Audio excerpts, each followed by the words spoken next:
السلام علیکم ورحمۃ اللہ وبرکاتہ۔ کیا حال ہے آپ سب کا؟ سبق کیسا چل رہا ہے آپ کا؟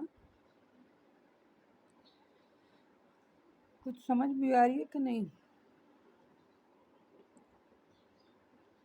آج کا جو ہمارا سبق ہے سورۃ الاعراف آیت نمبر 189 سے ہم آج پڑھیں گے۔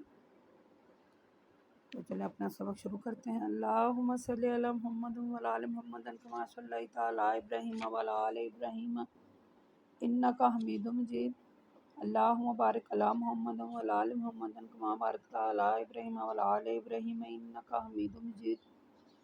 رب زدنی علما رب زدنی علما رب زدنی علما۔ نحمدہ و نصلی علی رسولہ الکریم، اما بعد فاعوذ باللہ السمیع العلیم من الشیطان الرجیم من ہمزہ ونفخہ ونفثہ۔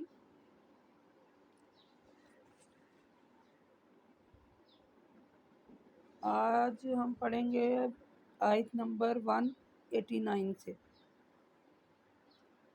هو اللہ الذی خلقکم من نفس واحدۃ وجعل منها زوجها لیسکن الیہا فلما تغشاها حملت حملا خفیفا فمرت به فلما اثقلت دعوا اللہ ربہما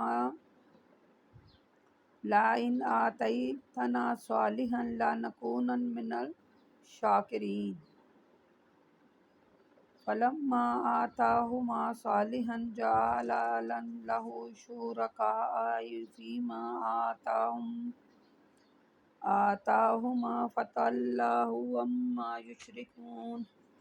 ایشرکون ما لا یخلق شیئا وہم یخلقون ولا یستطیعون لہم نصرا ولا انفسہم ینصرون۔ یہ چھوٹی چھوٹی آیات تھیں، آگے 4 میں نے بھی پڑھی ہیں۔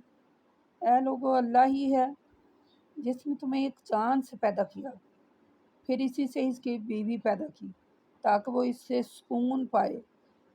پھر جب کوئی مرد اپنی بیوی کو ڈھانک لیتا ہے تو اسے ہلکا سا حمل رہ جاتا ہے، وہ اس حمل کو لیے پھرتی ہے۔ پھر جب وہ بچے کے لیے بڑا ہونے سے بوجھل ہو جاتی ہے تو دونوں میاں بیوی اپنے رب اللہ سے اس طرح دعا کرتے ہیں، اللہ اگر تو نے ہمیں صحیح سالم بچہ دیا تو ہم بڑے شکر گزار ہوں گے۔ پھر جب اللہ ان کو سالم بچہ دیتا ہے تو وہ اللہ کے دیے ہوئے بچے کو دوسروں کو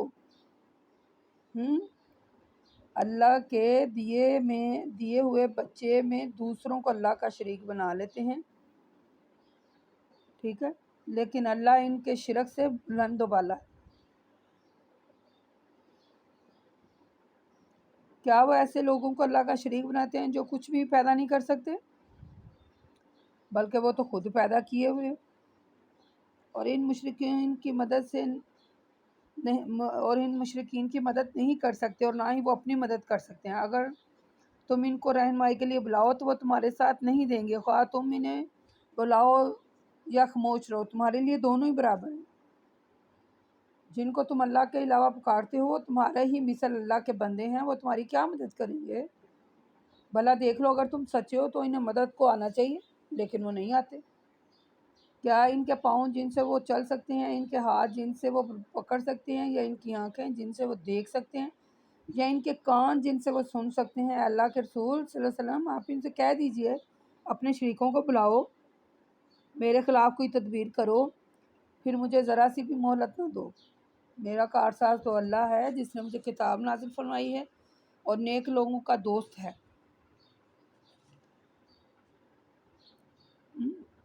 اِنَّ وَلِيَّ اللَّهُ الَّذِي نَزَّلَ الْكِتَابَ وَهُوَ يَتَوَلَّى الصَّالِحِينَ وَالَّذِينَ تَدْعُونَ مِن دُونِهِ لَا يَسْتَطِيعُونَ نَصْرَكُمْ وَلَا أَنفُسَهُمْ يَنصُرُونَ۔ ٹھیک ہے، یعنی اے مشرکین جن کو تم اللہ کے علاوہ پکارتے ہو اور وہ تمہاری مدد نہیں کر سکتے، اور تمہاری مدد کیا کریں گے؟ وہ تو اپنی مدد بھی نہیں کر سکتے۔ وَإِن تَدْعُوهُمْ إِلَى الْهُدَى لَا يَسْمَعُونَ وَتَرَاهُمْ يَنظُرُونَ إِلَيْهِمْ ینظرون الیکم وہم لا یبصرون، اور اگر تم انہیں رہنمائی کی طرف بلاؤ تو وہ کچھ نہیں سن سکتے۔ اے مشرک، تو سمجھتا ہے کہ وہ تیری طرف دیکھ رہے ہیں، حالانکہ وہ کچھ نہیں کر سکتے، نہ ہی وہ کچھ دیکھ سکتے ہیں۔ یعنی ان آیت میں اللہ تعالیٰ نے پھر توحید کے دلائل اور شرک کی تردید کی ہے۔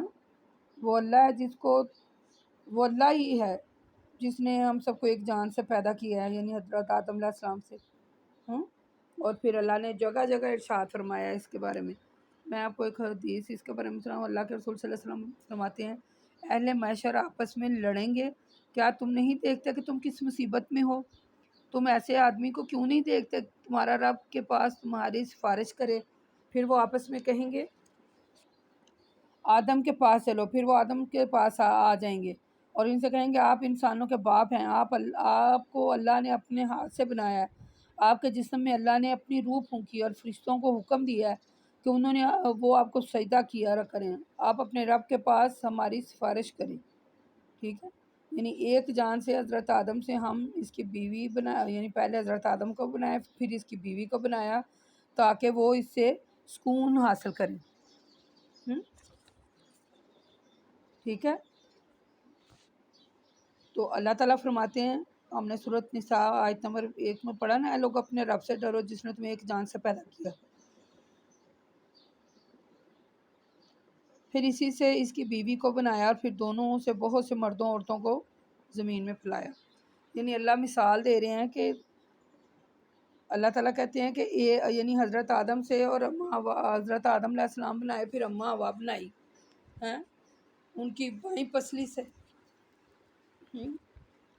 اس لیے اللہ کے رسول صلی اللہ علیہ وسلم جو ہیں وہ فرماتے ہیں کہ عورتوں کے ساتھ حسن سلوک کرو، ٹھیک ہے، اور عورت پسلی سے بنائی گئی ہے، اور پسلی کے اوپر والے یعنی کہ یہ ذرا وہ کیا کہتے ہیں ٹیڑھی ہے، ٹھیک ہے، تو اللہ کے رسول صلی اللہ علیہ وسلم فرماتے ہیں یہ ٹیڑھی اگر تم سیدھا کرو گے تو یہ ٹوٹ جائے گی، اور اگر تم چھوڑ دو گے تو وہ ٹیڑھی ہی رہے گی، لہٰذا عورتوں کے ساتھ حسن سلوک اس کی جو وصیت ہے وہ قبول کر۔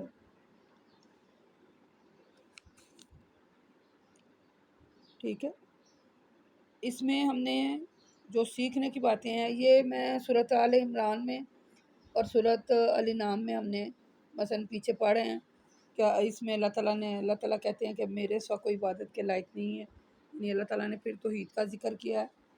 اور اس میں جو سیکھنے کی بات ہے، آپ نے کبھی غور کیا، آپ نے کبھی سنا ہے؟ مثلا میں آپ کو ایک واقعہ بھی سناؤں گی اس سلسلے میں۔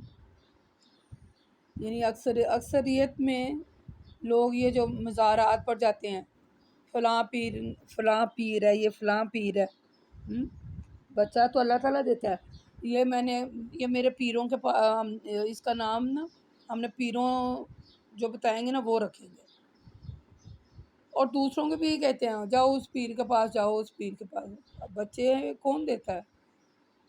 قرآن میں اللہ وضاحت سے کہہ رہے ہیں کہ اللہ تعالیٰ کہتے ہیں میں جس کو چاہے دوں، جس کو چاہے نہ دوں، جس کو چاہے بیٹیاں دوں، جس کو چاہے بیٹے دوں، جس کو چاہے بیٹیاں بیٹے دونوں دوں، اور جس کو چاہے کچھ بھی نہ دوں، جس کو چاہے کچھ بھی نہ دوں۔ تو ہم کیا کرتے ہیں؟ میری ایک دوست تھی، تو میں بیسک میں سیالکوٹ میں رہتی ہوں، تو یہ نا ادھر ہمارے یہاں کوئی 2-3 پیر ہیں بڑے ایسے لوگ فیمس ہیں لوگوں میں، تو میں اس کو اللہ تعالیٰ نے اولاد سے نوازا، تو میں نے کہا اس کا کیا نام رکھا ہے؟ یہ میں آپ کو خود کا واقعہ سنا رہی ہوں جو میرے ساتھ ہوتا ہے۔ کہتی ہیں ہمارے یہاں یہ پیر روڈے شاہ ہے، تو یہ اس کا نام وہی رکھیں گے۔ میں نے کہا تمہیں اللہ نے بچہ دیا ہے تو تم کوئی اچھا سا نام رکھو، تو کہتی ہے نہیں اس کا نام پیر ہی رکھیں گے، پیر روڈے شاہ۔ تو میں نے ان سے علاج کرایا، تو علاج کرانا اور بات ہے، یعنی بندہ بیمار ہو تو اب ڈاکٹروں کے پاس جاتا ہے تو جو دوائی دیتے ہیں اس میں اللہ نے شفا رکھی ہے تو بندہ صحت یاب ہوتا ہے۔ تو اب اس کا مطلب یہ نہیں ہے کہ پیروں نے دیا ہے تو پیر ہی یعنی بچہ تو اللہ کے حکم سے ہوا نا، اللہ نے دیا نا۔ تو وہ جو کرتے ہیں، بعض آپ نے دیکھا ہوگا کہ یعنی کہ آپ سنتے آئے ہوں گے کہ بعض لوگ مانگنے آتے ہیں جی اللہ دے نام دا منگتا کیتا ہے تے پیسے دو، تو وہ چڑھاوے چڑھاتے ہیں اور پتہ نہیں منتے مانتے ہیں اور پتہ نہیں کیا کچھ وہ کرتے ہیں۔ تو ان قرآنی آیات سے یعنی یہ جو سورۃ الاعراف ہم پڑھ رہے ہیں آیت نمبر 187 سے ہم نے پڑھا، تو اس میں اللہ تعالیٰ بتانے کی کوشش کر رہے ہیں کہ جو کچھ کر رہا ہے وہ اللہ ہی کر رہا ہے، ٹھیک ہے۔ جو بندے اس دنیا سے چلے جاتے ہیں وہ ان کا معاملہ ڈسکنیکٹ ہو جاتا ہے، ٹھیک ہے۔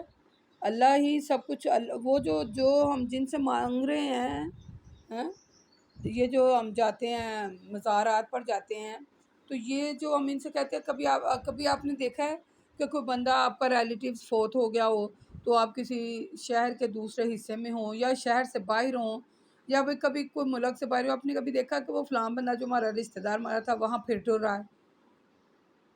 ہاں، نہیں نہ دیکھا کبھی۔ تو اسی طرح وہ بندہ اللہ کے پاس چلا گیا، اس کا معاملہ اللہ تعالیٰ کے پاس میں، پھر اللہ اس لیے بار بار کہہ رہے ہیں کہ اگر یہ بھی تمہارے جیسے انسان بنائے ہوئے ہیں، یہ بھی تمہارے، اگر یہ کچھ سچے ہیں یا اگر ان میں کچھ ہے تو لاؤ، لیکن نہیں، ایسے نہیں ہے۔ دیکھیں، زندہ اور مردہ برابر نہیں ہیں۔ زندہ بندہ سن سکتا ہے، دیکھ سکتا ہے، بول سکتا ہے، کھا سکتا ہے، پی سکتا ہے، مردہ ایسے نہیں کر سکتا۔ مردے کو تو اللہ تعالیٰ ہی سنا سکتا ہے، یعنی انسان کی قدرت نہیں ہے کہ سنا سکے، یعنی اللہ کے رسول صلی اللہ علیہ وسلم بھی مردے کو نہیں سنا سکتے، اور جب اللہ کے رسول صلی اللہ علیہ وسلم مردوں کو نہیں سنا سکتے تو پھر میں اور آپ کس چیز کی نشان ہیں، کون ہے؟ اب وفات یافتہ لوگوں کو پکارنا یہ بھی شرک ہے، صرف اللہ کو پکاریں، صرف،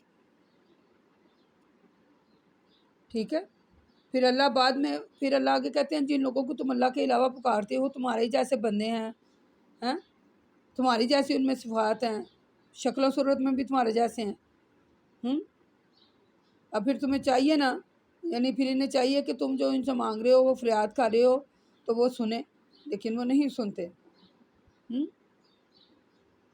یہ سب کچھ کیا ہے؟ شرک ہے۔ صرف اللہ تعالیٰ سے بخشش مانگیے، اور یہ جو شرک امیز جو نام ہے یہ بھی نہ رکھیں، اور جو شرک امیز کام ہے ان سے بچیں۔ صرف مدد کے لیے اللہ کو پکاریں، اللہ کو۔ جو لوگ وفات پا جاتے ہیں وہ ہم جیسے ہی بندے ہیں، اور انہیں پکارنا یہ بے فضول ہے سب، ٹھیک ہے۔ اپنی رہنمائی کے لیے، اپنی کوئی بھی بات، کوئی بھی کام، کوئی بھی کچھ بھی، سب کے لیے اللہ کو پکاریں، سب کے لیے۔ اور اے رسول صلی اللہ علیہ وسلم درگزر کیجئے، نیک کاموں کا حکم دیجئے اور جاہلوں سے اعراض کیجئے۔ یعنی اس آیت میں اللہ تعالیٰ نے اللہ کے رسول صلی اللہ علیہ وسلم کو حکم دیا ہے کہ یہ جو ہے نا درگزر کرنا یہ اختیار کریں، بس کفار جو آپ کو اذیت ہے وہ چاہتے تھے نا آپ انہیں معاف کریں، پھر اللہ تعالیٰ نے، ہم نے سورۃ آل عمران میں مختلف صورتوں میں، یہ میں تھوڑی تھوڑی اس کی قاری ہوں تاکہ مثلا یہ ہماری صورت الحمدللہ آج ختم ہو گئی، تو 200 آیت نمبر اس کی 206 آیات تھیں شاید، تو اس آیت میں اللہ تعالیٰ فرما رہے ہیں کہ معاف کرنا اور درگزر کرنا بے عزتی نہیں بلکہ اس سے عزت اور وقار میں اضافہ ہوتا ہے۔ اللہ کے رسول صلی اللہ علیہ وسلم فرماتے ہیں، یہ بڑی پیاری حدیث ہے، غور سے سنیے گا اور اس پر عمل بھی کرنا ہے۔ بڑی پیاری حدیث ہے یہ، بڑی دل کو چھو لینے والی حدیث ہے۔ صدقہ دینا مال کو کم نہیں کرتا، اور معاف کرنے سے کسی چیز میں اللہ تعالیٰ اضافہ نہیں کرتا مگر عزت میں، اور کوئی شخص اللہ کے لیے تواضع نہیں کرتا مگر یہ کہ اللہ اس کو بلند کر دیتا ہے، ٹھیک ہے۔ یعنی جو بندہ معاف کر دیتا ہے نا اس کی عزت میں اضافہ ہوتا ہے، اللہ اس کے درجے کو بلند کر دیتا ہے۔ اللہ کہتے ہیں کہ یہ جو جاہل ہے نا ان سے نہ کنارہ کشی رہی، اور اگر شیطان کی طرف سے آپ کے دل میں کوئی وسوسہ پیدا ہو تو اللہ کی پناہ طلب کریں، بے شک وہ سننے والا اور جاننے والا ہے۔ جو لوگ متقی ہوتے ہیں ان کے دل میں جب شیطان کی طرف سے کوئی وسوسہ پیدا ہوتا ہے تو وہ فوراً ہوشیار ہو جاتے ہیں۔ وَإِخْوَانُهُمْ، یمدونہم فی الغنی ثم لا یبصرون، ہاں، اور ان کی آنکھیں کھل جاتی ہیں اور وسوسہ چھوڑ کر راہ راست کو دیکھنے لگتے ہیں، اور اللہ کے رسول ان کفار کے بھائی شیطانی یعنی ان سرکشی میں گھسیٹتے ہوئے لیے چلے جا رہے ہیں، اور اس میں ذرا سی بھی کوتاہی نہیں کرتے۔ اللہ تعالیٰ کہتے ہیں کہ گزشتہ آیت میں ہم نے اللہ کے رسول صلی اللہ علیہ وسلم کو 3 باتوں کا یعنی اللہ نے حکم دیا: معاف کرنا، نیک کام کا حکم دینا، اور جاہلوں سے کنارہ کش رہنا۔ اللہ نے یعنی اللہ تعالیٰ نے اپنے رسول کو کن 3 باتوں کا حکم دیا ہے؟ دوبارہ دہرائیں: معاف کرنا، نیک کام کا حکم دیتے رہنا، اور جاہلوں سے کنارہ کشی اختیار کرنا۔ یہ تینوں حکم اخلاق حسنہ کی جان ہے، آپ یاد رکھ لیجیے۔ اگرچہ اللہ نے یہ مثلا اگرچہ رسول صلی اللہ علیہ وسلم کو مخاطب کرتے ہوئے یہ حکم دیا، لیکن ان کے توسط سے پوری امت ان کے، اب میرے پاس لفظ نہیں میرے منہ سے نکلا، پوری امت کو ان کے توسط سے یہ حکم دیا گیا ہے، ہر مسلم کو خصوصاً مبلغ کو ان کے احکامات حسنہ پر چلنا بڑا ضروری ہے۔ یعنی یہ احکامات جتنے اہم ہیں اتنا ہی ان پر چلنا مشکل ہے۔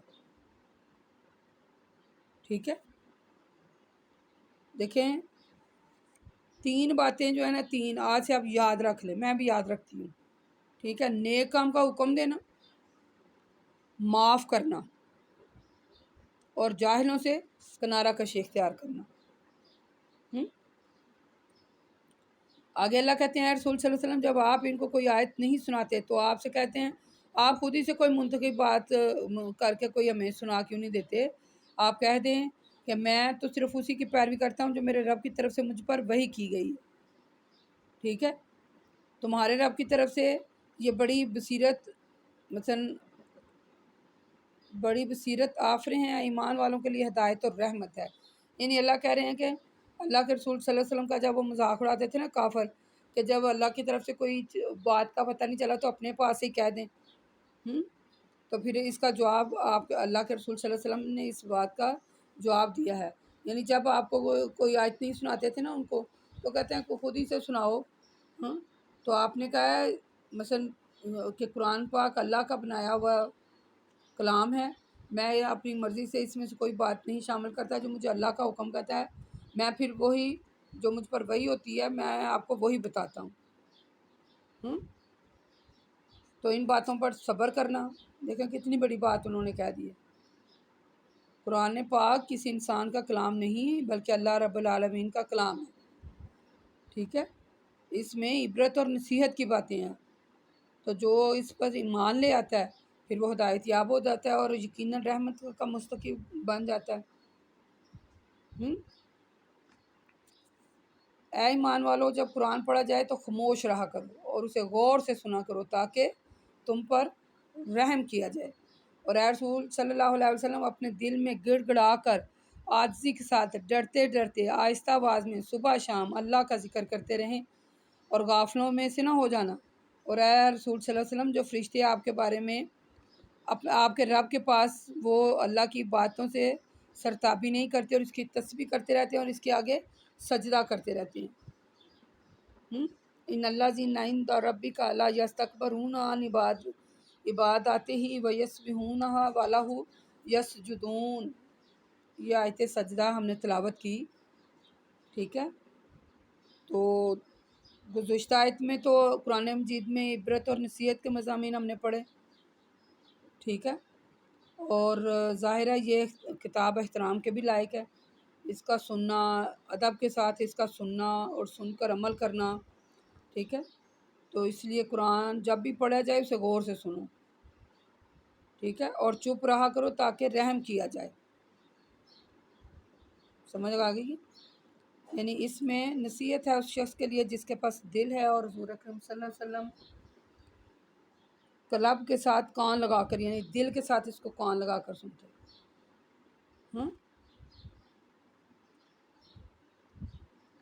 جب بھی قرآن پڑھیں یا جب بھی آپ کے سامنے قرآن پڑھا جائے، ٹھیک ہے، تو خاموشی سے سنیں۔ ہم آگے چل کر اس کے بارے میں اور بھی پڑھیں گے۔ اللہ کے رسول صلی اللہ علیہ وسلم فرماتے ہیں، صحیح بخاری میں ایک حدیث میں آپ کو سنانے لگی ہوں، معراج کی رات پھر میرے لیے بیت المعمور کو بلند کیا گیا۔ اللہ کہتے ہیں معراج کی رات پھر میرے لیے، یعنی اللہ کے رسول صلی اللہ علیہ وسلم فرماتے ہیں معراج کی رات پھر میرے لیے بیت المعمور کو بلند کیا گیا۔ میں نے جبرائیل سے پوچھا، میں نے جبرائیل سے پوچھا یہ کیا ہے؟ جبرائیل نے کہا یہ بیت الامور ہے، یہ بیت المعمور ہے، معمور۔ اس میں ہر روز 70,000 فرشتے نماز پڑھتے ہیں، جب وہ نکل جاتے ہیں تو پھر اس کی طرف نہیں لوٹتے، یہی ان کا آخری آنا ہوتا ہے۔ 70,000 فرشتے بیت المعمور، بیت المعمور، ہاں بیت المعمور ہے۔ میری نظر ویک ہے نا، میں اس لیے بار بار ایک لفظ کو دہرا رہی ہوں۔ حامین مومنون آیت نمبر 7 میں اللہ کہتے ہیں رسول صلی اللہ علیہ وسلم جو فرشتے عرش کو اٹھائے ہوئے ہیں نا، جو فرشتے عرش کو اٹھائے ہوئے ہیں نا، اس کے ارد گرد مثلا گھیرا باندھے ہوئے ہیں، وہ اپنے رب کی کیا کرتے ہیں؟ حمد کے ساتھ تسبیح اور تقدیس کرتے رہتے ہیں۔ ٹھیک ہے، تو یہ جو آیت سجدہ ہم نے تلاوت کی آخر میں، یعنی آیت سجدہ پڑھی گئی، جب بھی آیت سجدہ قرآن پاک میں آئے تو آپ اگر باوضو ہیں، یعنی اکثر ہوتا ہے نا وضو کرتے وقت قرآن پاک پڑھتے وقت وضو ٹوٹ جاتا ہے تو پھر آپ سجدہ نہیں کرتے، یعنی جب آپ وضو کی حالت میں تو سجدہ کریں۔ ٹھیک ہے، یعنی اللہ کے رسول صلی اللہ علیہ وسلم آتے ہیں جب ابن آدم کو سجدے کی آیت پڑھتا اور سجدہ کرتا ہے تو شیطان روتا ہے اور علیحدہ ہو جاتا ہے، اس طرح کہتا ہے میری خرابی، ابن آدم کو سجدے کا حکم ملا، اس نے سجدہ کیا اور اس کے لیے جنت ہے، مجھے سجدوں کا حکم ملا میں نے انکار کیا، میرے لیے دوزخ ہے۔ جب سجدے کی آیت پڑھے جائے تو سجدہ کریں، جب امام جو ہے وہ آیت سجدہ تلاوت کر رہی ہیں، یعنی وہ صورتیں پڑھے ہوتے ہیں جس میں سجدے کی آیات آتی ہے، تو جب امام سجدہ کرتا ہے تو نمازی بھی سجدہ کریں، اور جب ہم گھروں میں ہم روٹین میں نماز پڑھتے ہیں تو آیت سجدہ آ جاتی ہے، تو اگر ہمارا وضو برقرار ہے تو ہم سجدہ کریں۔ ٹھیک ہے، لیکن اگر وضو نہیں ہے تو سجدہ نہ کریں، لیکن سجدہ کرنا لازمی ہے کیونکہ اللہ نے حکم دیا کہ سجدہ کریں۔ ٹھیک ہے، بعد میں کر لیں لیکن کریں ضرور۔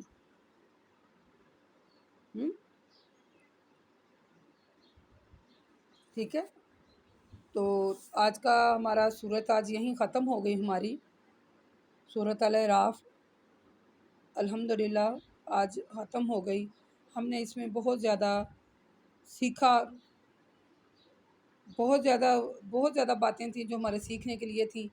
ٹھیک ہے، تو ہم دعا کرتے ہیں اللہ سے، یا اللہ جو کچھ بھی ہم پڑھ رہے ہیں تیرے آگے ہاتھ اٹھا کے دعا کرتے ہیں، یا اللہ ہمیں نفع پہنچانے والا علم عطا کر اور ہمیں ہدایت دے۔ یا اللہ یہ ہم تیرا کلام پڑھتے ہیں تو اسے ہمارے سینوں میں ایسے اتار دے، ہمارے سینے مثلا ہم یہ جب ہمارے کانوں میں اس کی آواز پڑے اور ہم سنیں تو ہمارا دل مومن اور ہم اس پر عمل کریں۔ وما الہنا الا البلاغ المبین، اقول قولی ھذا واستغفر اللہ، السلام علیکم ورحمۃ اللہ وبرکاتہ۔